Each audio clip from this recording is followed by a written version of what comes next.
ഈ American president Trump അധികാരത്തിൽ വന്നുള്ള ഒരു ഗുണം എന്താണെന്ന് വെച്ചാൽ ഇന്ത്യയുടെ ഇന്റേണൽ പൊളിറ്റിക്സിലൊന്നും ട്രംപ് ഇടപെടില്ല. ട്രംപിന് അതിനൊന്നും വലിയ താല്പര്യം പൊതുവേ ഇല്ല. ഇനിയിപ്പോൾ അങ്ങനെയാണോന്നൊന്നും അറിയില്ല കേട്ടോ, ഇതുവരെയും ഇല്ല. കഴിഞ്ഞ ബൈഡൻ സർക്കാരിന്റെ കാലത്ത് ഉൾപ്പെടെ അമേരിക്കയിലെ ഡീപ് സ്റ്റേറ്റ് ഉൾപ്പെടെ ഇടപെട്ടിട്ട് നമ്മുടെ ഇന്റേണൽ പൊളിറ്റിക്സിനെ സ്വാധീനിക്കാനും തെരഞ്ഞെടുപ്പിനെ സ്വാധീനിക്കാനും ഒക്കെ ശ്രമിച്ചിട്ടുണ്ട്. പക്ഷേ ട്രംപിന്റെ കാര്യത്തിൽ അത്തരം ശ്രമങ്ങൾ നമുക്ക് ഉണ്ടാവുമെന്ന് പ്രതീക്ഷിക്കേണ്ടതില്ല. എന്നാൽ ട്രംപിന്റെ പല പോളിസികളും വിവരമില്ലായ്മയും നമുക്ക് വലിയൊരു ബാധ്യതയുമാണ്. ട്രംപ് ഇന്ത്യയുടെ ശക്തി എന്താണെന്ന് മനസ്സിലാക്കിയ ഒരു പ്രസിഡന്റാണ്. അത് ആദ്യത്തെ ടേമിൽ തന്നെ ഇന്ത്യ അത്യാവശ്യം പവർഫുൾ ആയിട്ടുള്ള ഒരു രാജ്യമാണെന്നും വലിയ ഒരു രാജ്യമാണെന്നും ട്രംപിന് നന്നായിട്ട് അറിയാം. ഇന്ത്യ, റഷ്യ, ചൈന ഇങ്ങനെയുള്ള രാജ്യങ്ങൾ വളരെ വലുതാണ്. അപ്പോൾ ട്രംപ് ഒരിക്കലും മറ്റു രാജ്യങ്ങൾ അമേരിക്കയുടെ മുകളിൽ പോകുന്നത് ഇഷ്ടപ്പെടുന്നുമില്ല. എന്ന് വെച്ചാൽ ഇന്ത്യ ഒരു പവർഫുൾ രാജ്യമായിട്ട് അങ്ങ് മാറുന്നൊന്നും ട്രംപ് ഇഷ്ടപ്പെടുന്നില്ല. അതിന് ഇന്ത്യയുടെ ഇന്റേണൽ പൊളിറ്റിക്സിൽ ഇടപെടുന്നതിനേക്കാളും നല്ലത് എക്കണോമിക്കലി ഇന്ത്യ ഉൾപ്പെടെയുള്ള രാജ്യങ്ങൾക്ക് US-ൽ നിന്ന് കിട്ടുന്ന ബെനിഫിറ്റ്സ് ഇല്ലാതാക്കിയാൽ മതി എന്നാണ് ട്രംപ് വിശ്വസിക്കുന്നത്. അതുകൊണ്ടാണ് ട്രംപ് ഈ ട്രേഡിന്റെ കാര്യത്തിൽ ഇന്ത്യയുമായിട്ടും ചൈനയുമായിട്ടും ഒക്കെ ഉടക്കുന്നത്, ലോകരാജ്യങ്ങളുമായിട്ടൊക്കെ ഉടക്കുന്നത്.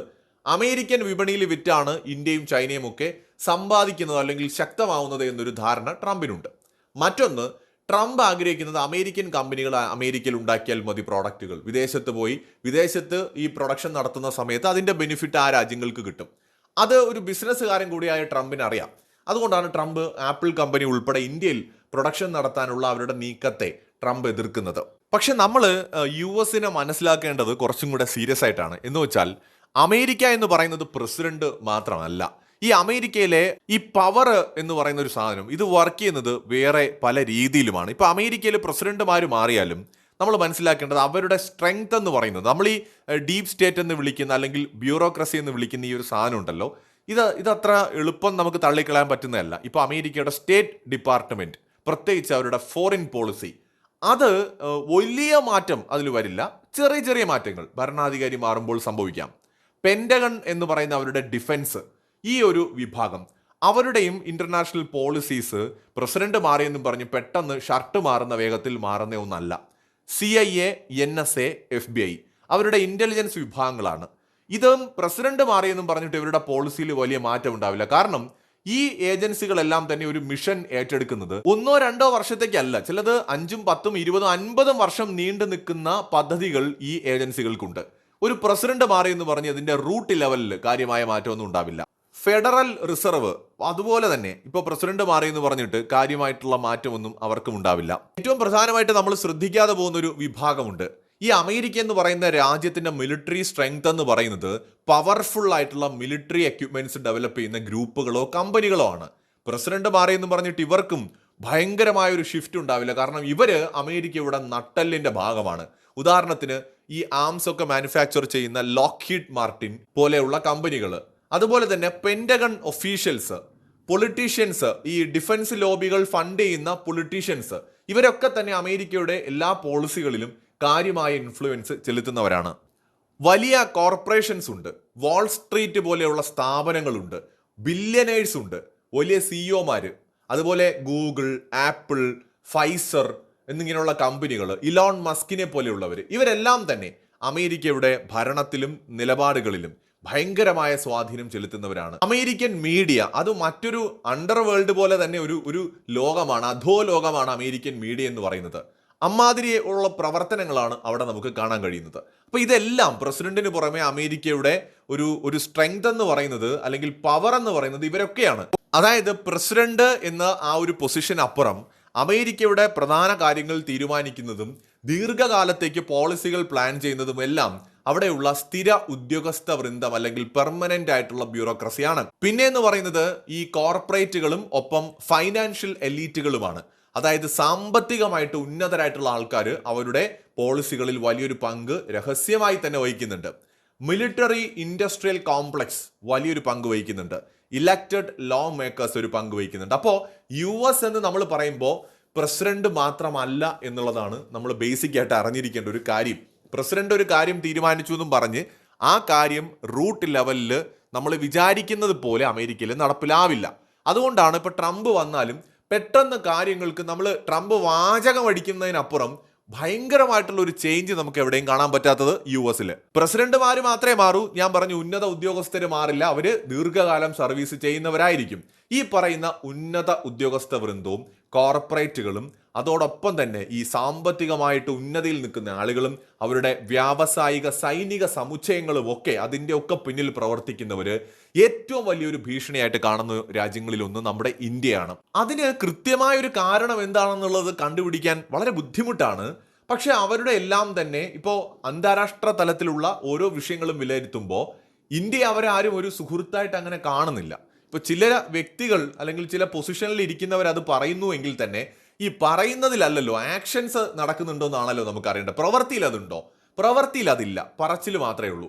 ഇന്ത്യ അവര് ഒരു വിദൂര ഒരു ത്രെട്ടായിട്ടാണ് കാണുന്നത്, ഒരു ഫ്യൂച്ചർ ത്രെട്ടായിട്ടാണ് അവർ കാണുന്നത്. നിലവിൽ അവർക്കൊരു നേരിയ ഭീഷണി ഉയർത്തുന്നത് ചൈനയാണെങ്കിലും ഭാവിയിൽ ഇന്ത്യയും വലിയൊരു ഭീഷണിയായി മാറുമെന്ന് അവർ കരുതുന്നുണ്ട്. അതിന് ചിലപ്പോൾ ഇത് ശരിയാകണമെന്നൊന്നുമില്ല. ചില കാരണങ്ങളിലൊന്ന് ഇന്ത്യയുടെ സൈനിക ശേഷി ഒരു കാരണമായിരിക്കാം. ഇപ്പോൾ തന്നെ 4th ലാർജസ്റ്റ് സ്ട്രോങ്ങസ്റ്റ് മിലിറ്ററി എന്നൊക്കെ പറയുന്നത് ഇന്ത്യയാണ് വേൾഡിൽ. ഇന്ത്യയുടെ ആണവ ശക്തി ഒരു കാരണമായിരിക്കാം. നമ്മുടെ ജിയോഗ്രഫിക്കലി ഉള്ള ഒരു പൊസിഷൻ ഉണ്ട്, ഒരു സ്ട്രാറ്റജിക് പൊസിഷനാണ് ഇന്ത്യക്ക് ഇന്ത്യൻ ഓഷനിൽ, അത് ഒരു കാരണമായിരിക്കാം. ഇന്ത്യയുടെ എക്കണോമിക് ഗ്രോത്ത് ഇപ്പൊ തന്നെ നമ്മൾ വേൾഡിലെ 4th ലാർജസ്റ്റ് എക്കണോമി എന്ന നിലയിലേക്ക് തൊട്ടടുത്ത് നിൽക്കുകയാണ്. ഈ വർഷത്തോടെ ആ ഒരു പൊസിഷനിലേക്ക് നമ്മൾ എത്തുന്നു. അതുപോലെ പർച്ചേസ് പവർ പാരിറ്റി എന്ന് പറയുന്ന GDP PPPയിൽ നമ്മൾ ഓൾറെഡി 3rd പൊസിഷനിലേക്ക് എത്തിയിരിക്കുന്നു. ഇന്ത്യയിലെ ടെക്നോളജിക്കൽ ഗ്രോത്ത്, അതുപോലെ യങ്സ്റ്റേഴ്സിന്റെ എണ്ണത്തിലുള്ള വർധനവ്, മാനുഫാക്ചറിംഗ് രംഗത്തിൽ ഇന്ത്യ ഫോക്കസ് ചെയ്യുന്നത്, സർവീസ് സെക്ടറിലുള്ള ഇന്ത്യയുടെ ഗ്രോത്ത്, ഒരു ഗ്ലോബൽ എക്കണോമിക് സൂപ്പർ പവർ ആകാനുള്ള എല്ലാ പൊട്ടൻഷ്യലും ഇന്ത്യക്ക് ഉണ്ടെന്ന തിരിച്ചറിവ്, ഇന്ത്യയുടെ ഭയങ്കരമായ ഈ അമേരിക്കയുടെ കണ്ണിൽ ഭയാനകമായ പോപ്പുലേഷൻ, സ്പേസിലുള്ള ഇന്ത്യയുടെ സ്ട്രെങ്ത്, ഇന്ത്യ ഒരു മേജർ സ്പേസ് പവർ ആയിട്ട് മാറിയിരിക്കുകയാണ്. ഇന്ത്യയുടെ നയതന്ത്ര തലത്തിലെ നേട്ടങ്ങൾ, ഒരേ സമയത്ത് എല്ലാ രാജ്യങ്ങളുമായിട്ട് നമ്മൾ പുലർത്തുന്ന നയതന്ത്ര ബന്ധം, റഷ്യയുമായിട്ട് ഉരുക്കുപോലെ ഉറച്ച സൗഹൃദം, ഫ്രാൻസുമായിട്ട് ഏറ്റവും പുതിയതായിട്ട് നമ്മൾ കെട്ടിപ്പൊക്കിയ ശക്തമായ ഒരു ബന്ധം, ഇസ്രായേലുമായിട്ടുള്ള ചരിത്രപരമായ ബന്ധം, ഇതെല്ലാം അമേരിക്ക ഉൾപ്പെടെയുള്ള രാജ്യങ്ങൾ സസൂക്ഷ്മം നിരീക്ഷിക്കുന്നുണ്ട്. അപ്പൊ ഇന്ത്യയുടെ ഒരു പൊട്ടൻഷ്യൽ അവർ മനസ്സിലാക്കുന്നത് ചൈനയേക്കാൾ ഇന്ത്യ കൂടുതൽ പവർഫുൾ ആവാൻ സാധ്യതയുണ്ട് എന്നാണ്. അതിന് പ്രധാനമായ കാരണം ഇന്ത്യ ഒരു ജനാധിപത്യ രാജ്യമാണ്. ഒരേ സമയം നമുക്കത് ദോഷവും ഗുണമാണെന്ന് നമ്മൾ പറയും.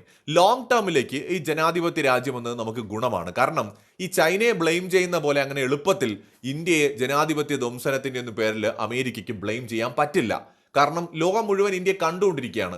വെറുതെ ഇപ്പൊ ചൈനയിൽ ഉയ്ഗുറുകളുടെ കാര്യം പറയാം, ഇന്ത്യയിലെ കശ്മീരികളുടെ കാര്യം പോലും പറയാൻ പറ്റുന്നില്ല. ഇന്ത്യ വളരെ തന്ത്രപരമായാണ് വിഷയങ്ങൾ കൈകാര്യം ചെയ്യുന്നത്. അമേരിക്കയ്ക്ക് ഇപ്പോൾ തന്നെ ബോധ്യപ്പെട്ടിട്ടുണ്ട് ഇന്ത്യയുടെ സ്ട്രെങ്ത്. കാരണം F-16 അടക്കമുള്ള അവരുടെ വിമാനങ്ങൾ അടിച്ചിട്ടതൊന്നും മാത്രമല്ല, പാകിസ്ഥാനെ മുട്ടുകുത്തിച്ചിരിക്കുകയാണ് ഏതാനും ദിവസങ്ങൾ കൊണ്ട്. അതും ഇന്ത്യയുടെ ആയുധങ്ങളുടെ ഏതാനും ഒരു 0.1% മാത്രമേ നമ്മൾ ഉപയോഗിച്ചിട്ടുള്ളൂ. നമ്മുടെ സ്ട്രെങ്തിന്റെ പകുതിയുടെ പകുതി പോലും നമ്മൾ ഉപയോഗിച്ചിട്ടില്ല. അതൊന്നുമില്ലാതെ തന്നെ നമ്മൾ പാകിസ്ഥാനെ കീഴ്പ്പെടുത്തിയിരിക്കുന്നു. അപ്പോൾ ഇന്ത്യയുടെ കോൺഫിഡൻസ്, ഇന്ത്യയുടെ ടെക്നോളജി, അതും വളരെ കോസ്റ്റ് എഫക്റ്റീവായിട്ട് ഇന്ത്യ ഡെവലപ്പ് ചെയ്യുന്ന ടെക്നോളജീസ്, ആയുധങ്ങൾ, വിവിധ രാജ്യങ്ങളോടൊപ്പമുള്ള ഇന്ത്യയുടെ തന്ത്രപരമായ റിലേഷൻസ്, ഇതെല്ലാം പല രാജ്യങ്ങളെയും അസ്വസ്ഥതപ്പെടുത്തുന്നുണ്ട്. കാരണം ഇന്ത്യ ഒരു ഗ്രേറ്റ് പവറായിട്ട് മാറുമോ എന്ന് പല രാജ്യങ്ങളും ഭയപ്പെടുന്നുണ്ട്. അതിൽ അമേരിക്കയും ചൈനയും ഒക്കെ ഉൾപ്പെടുന്നുണ്ട്. ഇവിടെ അമേരിക്ക ചൈനയേക്കാൾ കൂടുതൽ ഇന്ത്യയെ ഭയപ്പെടാൻ കാരണം പ്രധാനമായിട്ടും തോന്നുന്നത് ഇന്ത്യയുടെ 4.2 എന്ന് പറയുന്ന 4.2 ട്രില്യൺ എന്ന് പറയുന്ന GDP വെച്ചും കൊണ്ടാണ് ഇന്ത്യ ഈ കളിയൊക്കെ കളിക്കുന്നത്. എന്നാൽ 20 ട്രില്യൺ അടുത്തുണ്ട് ചൈനയുടെ GDP, 32-33 ട്രില്യൺ ഉണ്ട് അമേരിക്കയുടെ GDP. എന്നാൽ ഇന്ത്യക്ക് ചൈനയുടെയൊക്കെ GDP എത്തുകയാണെങ്കിൽ ഇന്ത്യ ഏത് ലെവലിലായിരിക്കുമെന്നത് അമേരിക്കയെ വല്ലാതെ ഭയപ്പെടുത്തുന്നുണ്ട്. ഇതിനുമൊക്കെ അപ്പുറം ഒരുപക്ഷെ അമേരിക്കയുടെ വിദഗ്ധരുടെ വിലയിരുത്തലിൽ, അവരുടെ ഫ്യൂച്ചറിനെ കുറിച്ചുള്ള കാഴ്ചപ്പാടിൽ ഒഴിച്ചു നിർത്താൻ കഴിയാത്തൊരു ശക്തിയായിട്ട് ഇന്ത്യ മാറുമെന്നും, ഒപ്പം US പോലും പല മേഖലയിലും ഇന്ത്യ ഭാവിയിൽ ചലഞ്ച് ചെയ്യുമെന്നും അവർക്ക് മനസ്സിലായിട്ടുണ്ടാകണം. അതുകൊണ്ടാണ് അവർ ഇന്ത്യ ഒരു പൊട്ടൻഷ്യൽ ത്രെട്ടായിട്ട്, ഇപ്പോൾ ഒരു ഭീഷണിയായിട്ട് അവർ കാണുന്നില്ല. പക്ഷേ ഭാവിയിൽ ഒരു ഭീഷണിയാണ്. അത് ചൈനയേക്കാൾ അപകടകാരിയായിട്ട് ഇന്ത്യ മാറുമോ എന്ന് അവർ ഭയപ്പെടുന്നത് ഒരുപക്ഷെ അതുകൊണ്ടായിരിക്കാം. വേറൊരു കാര്യം എന്ന് പറയുന്നത്, ഈ ചൈനയുടെ വളർച്ചയിൽ സോവിയറ്റ് യൂണിയന്റെയും പിന്നീട് വന്ന റഷ്യയുടെയും ഒക്കെ പങ്ക് കുറെ കൂടെ വ്യക്തമായിരുന്നു. എന്നാൽ ഇന്ത്യക്ക് റഷ്യയുടെ സപ്പോർട്ട് പല മേഖലയിലും കിട്ടിയിട്ടുണ്ടെങ്കിലും പല ക്രിട്ടിക്കലായിട്ടുള്ള ടെക്നോളജികളും ഇന്ത്യ സ്വന്തം നിലയ്ക്കാണ് കണ്ടെത്തിയിട്ടുള്ളത്. മാത്രമല്ല നമ്മുടെ ചന്ദ്രയാൻ ദൗത്യങ്ങളുടെ വിജയം, ചൊവ്വ ദൗത്യത്തിന്റെ വിജയം, അതുപോലെ സാറ്റലൈറ്റുകളെ തകർക്കാനുള്ള മിസൈല് നമ്മൾ കണ്ടുപിടിച്ചു, ഇതൊക്കെ നമ്മുടെ സ്വന്തം കഴിവുകൊണ്ടാണ്. ഇപ്പോൾ ചൈനയ്ക്ക് കിട്ടിയ ടെക്നോളജിക്കൽ സപ്പോർട്ട് എന്ന് പറയുന്നത് അമേരിക്കയ്ക്ക് നന്നായിട്ട് അറിയാം. അമേരിക്ക പോലും ഒരു ഘട്ടത്തിൽ അവരെ ഭയങ്കരമായിട്ട് സപ്പോർട്ട് ചെയ്തിട്ടുണ്ട്. അമേരിക്ക ഇന്ത്യക്ക് ഓരോ ടെക്നോളജി നിഷേധിക്കുമ്പോഴും ഇന്ത്യ മികച്ചത് ഇവിടെ കണ്ടെത്തുന്നു എന്ന് മാത്രമല്ല, കോസ്റ്റ് എഫക്റ്റീവ് ആയിട്ടാണ് ഇന്ത്യ ടെക്നോളജികളെല്ലാം വികസിപ്പിച്ചെടുക്കുന്നത്. അപ്പോൾ ഇന്ത്യയിലെ എല്ലാ മനുഷ്യരും ഭയങ്കര ബുദ്ധിശാലികളും ഭയങ്കര സംഭവമാണെന്നൊന്നും അല്ല ഞാൻ പറയുന്നത്. ബട്ട് എവിടെയോ US കരുതുന്നുണ്ട് ഇന്ത്യക്ക് പൈസ ഉണ്ടെങ്കിൽ, ഇന്ത്യക്കാരുടെ കയ്യിൽ പൈസ ഉണ്ടെങ്കിൽ, ഇന്ത്യ സമ്പന്നമായി കഴിഞ്ഞാൽ പിടിച്ചാൽ കിട്ടാത്ത വിധം വളരുമെന്ന് US എവിടെയോ ഭയപ്പെടുന്നുണ്ട്. അതല്ലെങ്കിൽ നമുക്ക് അജ്ഞാതമായ വേറെ എന്തൊക്കെയോ കാരണങ്ങളാൽ US ഇന്ത്യയെ ഭയപ്പെടുകയാണ്. US ഇന്ത്യയെ ഭയപ്പെടുന്നു എന്ന് വെച്ചാൽ ഇന്ന് ഇന്ത്യയും അമേരിക്കയും തമ്മിലുള്ള ഒരു സൈനിക ശേഷിയൊക്കെ എടുത്ത് നോക്കിയാൽ ചിലപ്പോൾ ഭയങ്കര ഒരു വ്യത്യാസം നമുക്ക് കാണാൻ പറ്റും. US നമ്മളെക്കാൾ പല മടങ്ങ് പവർഫുൾ ആയിട്ട് നമുക്ക് കാണാൻ പറ്റും. പക്ഷെ 145 കോടി ജനങ്ങളെ യുദ്ധം ചെയ്ത് തോൽപ്പിക്കുക എന്ന് പറയുന്നത് ഈ കാലത്ത് സാധ്യമല്ല എന്ന് അമേരിക്കയ്ക്ക് അറിയാം. പ്രത്യേകിച്ച് US വലിയ രാജ്യങ്ങളെ ഭയമാണ്. രാജ്യത്തിന്റെ വലിപ്പം കൊണ്ട് റഷ്യ അവർക്ക് ഭയമാണ്. പോപ്പുലേഷൻ 15 കോടിയേ ഉള്ളൂ. അതുപോലെ വലിപ്പം കൊണ്ടും പോപ്പുലേഷൻ കൊണ്ടും ചൈന അവർക്ക് പേടിയാണ്. വലിപ്പം കൊണ്ട് നമ്മൾ 7ാം സ്ഥാനത്താണ്, പക്ഷെ പോപ്പുലേഷൻ കൊണ്ട് ചൈനയും മറികടന്ന് വലിയ രാജ്യമാണ്. ഈ ഒരു ഭയം എപ്പോഴും US വേട്ടയാടുന്നുണ്ട്. അല്ലെങ്കിൽ നമ്മൾ ഈ പറയുന്ന ഡീപ് സ്റ്റേറ്റ് എന്ന് പറയുന്ന മാറ്റമില്ലാതെ തുടരുന്ന അമേരിക്കയിലെ ആ ഒരു അദൃശ്യ ശക്തിയെ ഭയപ്പെടുത്തുന്നുണ്ട്. അതുകൊണ്ടാണ് അവർ സമയം കിട്ടുമ്പോഴൊക്കെ ഇന്ത്യക്കെതിരായിട്ട് എന്തൊക്കെ ചെയ്യാൻ പറ്റുമോ അതൊക്കെ ചെയ്യുന്നത്. ഇന്ത്യയുടെ എക്കണോമിക് ഗ്രോത്തിനെ അവർ പരമാവധി തടഞ്ഞു നിർത്താനായിട്ട് ശ്രമിക്കുന്നത്. മറ്റൊരു വീഡിയോയുമായി വീണ്ടും വരാം.